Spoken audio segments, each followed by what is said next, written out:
Gospod župan, kaj bi rekli o tem letu, ki se je zavrtel od lanskega občinskega praznika pa do letošnjega? Kakšen je bil za Trbovlje? Za nami je, vsaj po mojem mnenju, kar dobro leto.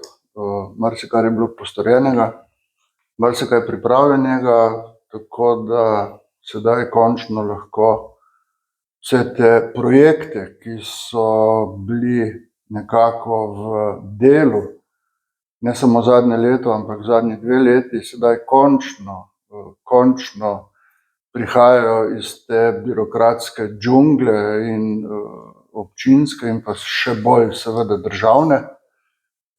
Tako da sicer leto polno frustracij, ravno zaradi te počasnosti, tega konstantnega grizenja samega sebe za rep, kdaj bo, vendar sedaj končno prihaja vse to na račun in v letu, ki nas čaka do naslednjega občinskega praznika, mislim, da bomo lahko kar marsikaj pokazali, kaj smo v resnici postorili, in to na področju infrastrukture, na področju družbenih dejavnosti, na področju energetike, na področju zelenega prehoda, na področju koriščenja sredstev iz sklada za pravični prehod in tako naprej in tako naprej.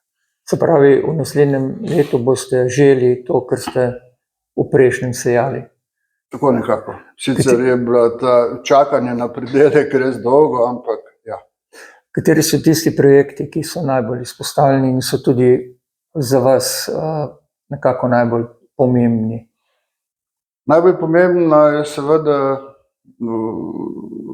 operacija, če lahko tako rečem, pa ne vem, kako drugače bi lahko jo poimenoval, črpanja sredstev iz Evropskega sklada za pravični prehod.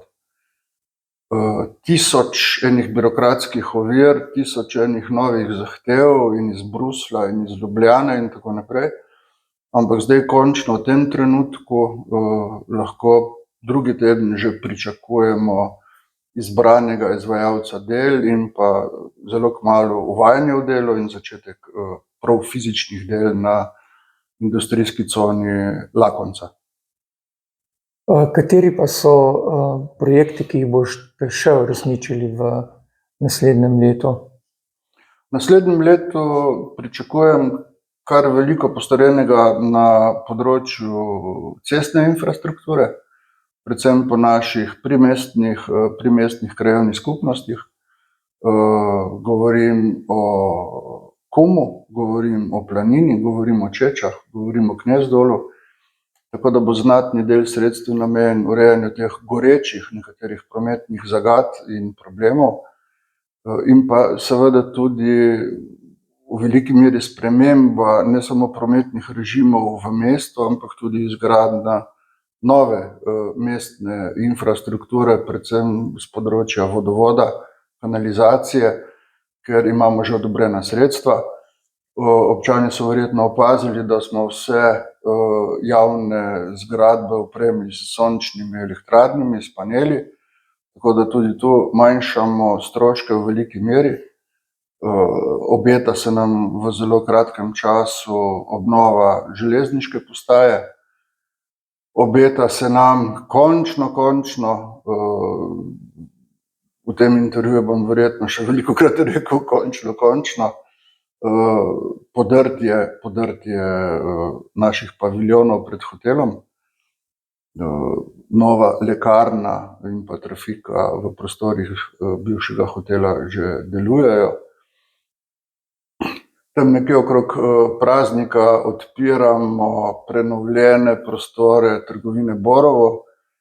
To je podaljšek, v resnici en velik prispevek k bolj prijazni knjižnici Toneta Seliškarja z enim skupnim dnevnim prostorom za vse naše bralke in bralce in še koga drugega. Tako da teh stvari je kar veliko, da ne bom samo našteval. Mislim, da smo na dobri poti, jaz celo osebno mislim, da se tudi vzdušje, psihološko vzdušje v mestu nekako bolj začenja nagibati v pozitivni smeri, kar je v bistvu izrednega pomena. In ta naša samozavest, ki je v resnici vedno bila pripravljena soočiti se z vsemi problemi, ovirami, mislim, da sedaj zopet prihaja na videlo. S katerimi stvarmi pa še niste zadovoljni? Predvsem, kot sem že dejal, nisem zadovoljen s počasnostjo.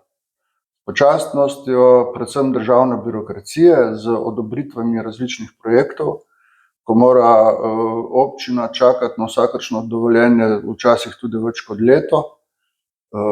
Zelo je vse skupaj inertno in včasih se sprašujem, kako naša država lahko sploh deluje tako, kot deluje.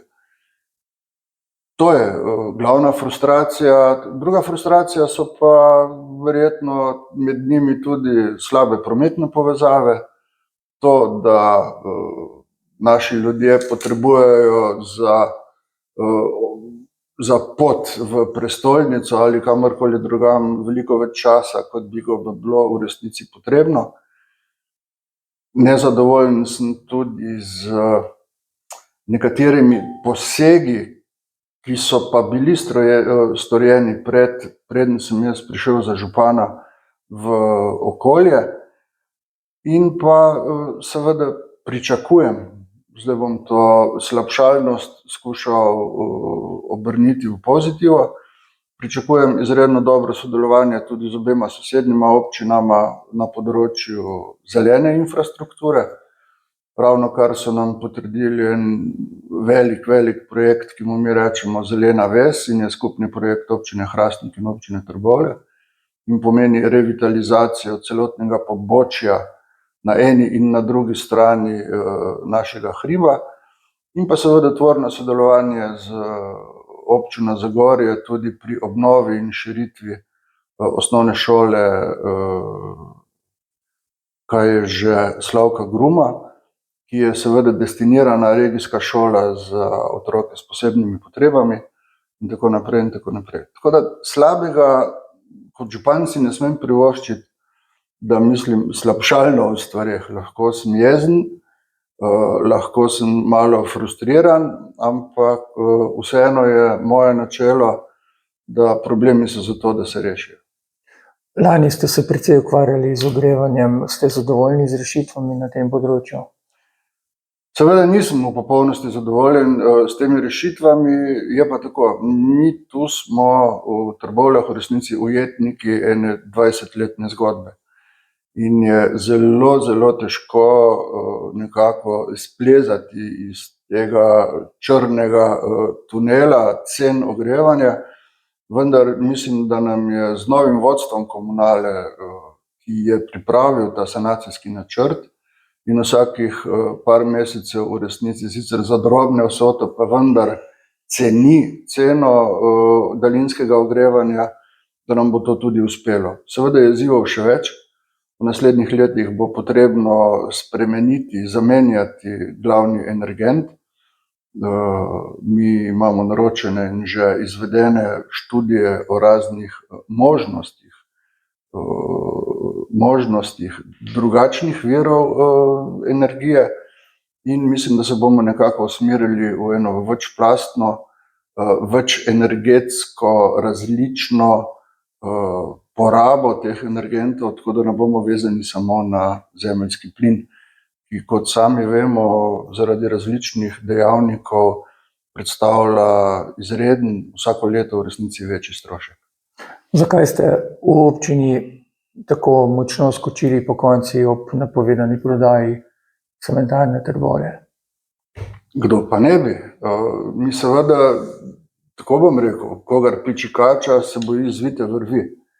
Vse tisto, kar je Lafarge počel pred desetletji v naši dolini, vse tiste zagate, problemi, skrivanje pod preprogo in še kakšne drugačne, še hujše stvari, seveda pustijo sled na psihi vseh naših ljudi.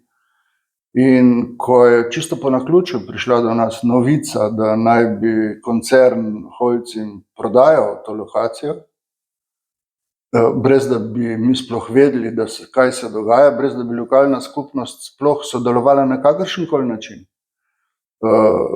Vsaj pri informiranju o tem, kaj ne bi se tam zdaj doli počelo, smo seveda skočili v zrak. Ampak po prvih informacijah, ki smo jih dobili od Holcima in pa od potencialnega kupca, naše radovednosti in zadreg ni potešilo. Ravno obratno, še bolj je sprožilo dvom, sum, da se pa mogoče to, kar se je nameravalo, da to ni dobro za našo dolino. Predvsem tudi zaradi tega, ker Holcim je še vedno koncesionar našega kamnoloma in po zadnjih podatkih naj bi se vršila kar zelo povečan obseg voženj težkih tovornjakov iz lokacije kamnolom do lokacije cementarna, in to seveda preko naše nove industrijske cone, nove ceste, ki jo bomo začeli graditi in tako naprej in tako naprej. Se pravi, da bi ta transport kakšnih 40-50 težkih tovornjakov na dan v resnici vozil čez mesto akrobatov. Z vsem tem, kar na vhodu v naše mesto, ko pogledaš čez most, predstavlja na tej simbolni ravni cementarna Trbovlje, cementarna Lafarge ali cementarna Holcim, kakor želite, skozi zgodovino, je vse to, kar ne bi se tam dol na tisti lokaciji dogajalo, seveda za lokalno skupnost nesprejemljivo. Vse, kar si želimo, je to, da ta prodaja poteka transparentno, da so v prodajo vključeni vsi tudi gospodarski subjekti, ki bi mogoče tekmovali, in tudi Holcim bi na ta način lahko mogoče dobil boljšo ceno, ne pa da se vse te stvari dogajajo pod mizo, v zakulisju in tako naprej in tako naprej. So še kakšne takšne odprte zadeve, s katerimi se trenutno ubadate? Niti ne. Trenutno je stanje na tem področju v resnici vezano samo na to netransparentno prodajo, bom rekel, naše stare cementarne. Vse drugo nekako zmoremo, seveda si želimo, bom tako rekel, več denarja, ker jaz sem bil izredno presenečen pred 2 leti in pol, ko sem prišel na to pozicijo, da so Trbovlje v resnici revna občina. Naš proračun vsega tistega, kar bi radi postorili, ne omogoča, tako da si pomagamo na razne načine, ampak kot sem že dejal, se zmoremo in zmogli bomo še več, vsako leto boljše. Pripravljamo tudi zdaj projekte, ki so tik pred zdajci izgradnje novih stanovanj, izgradnje tudi novih poslovnih subjektov v spodnjem delu Trbovlj. Pripravljamo se na prihod še nekaterih trgovskih in, bom tako rekel, storitvenih dejavnosti v naše mesto. V veliki meri smo pomagali tudi pri obnovi naše stare blagovnice Nama. Urejali bomo verjetno še letos parkovno površino pred starim hotelom, tako da mesto dobi zopet eno svoje središče, ki ga nujno potrebuje.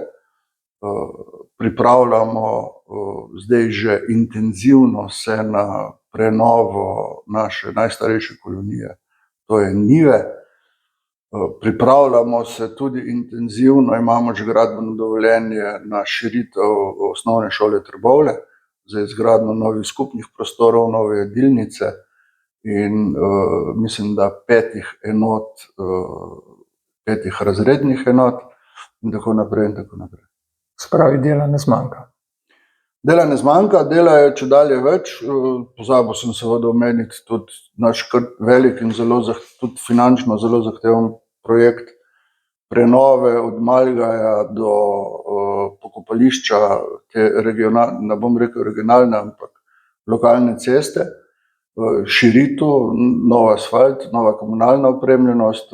Ravno zdaj v teh dneh, v teh tednih se pripravljamo na izgradnjo novega mostu tam nad Malgajem, ki bo v veliki meri popolnoma spremenil ne samo prometni režim v tistem delu mesta, ampak ljudem omogočil res eno elegantno, če lahko tako rečem, pot na pokopališče, ki je v resnici zelo obiskan kraj v Trbovljah.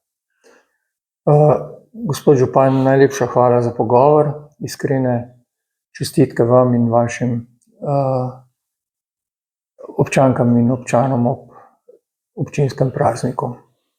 Hvala za te čestitke, seveda pa tudi z moje strani čestitam vsem občankam in občanom naš občinski praznik, ki sledi zelo hitro.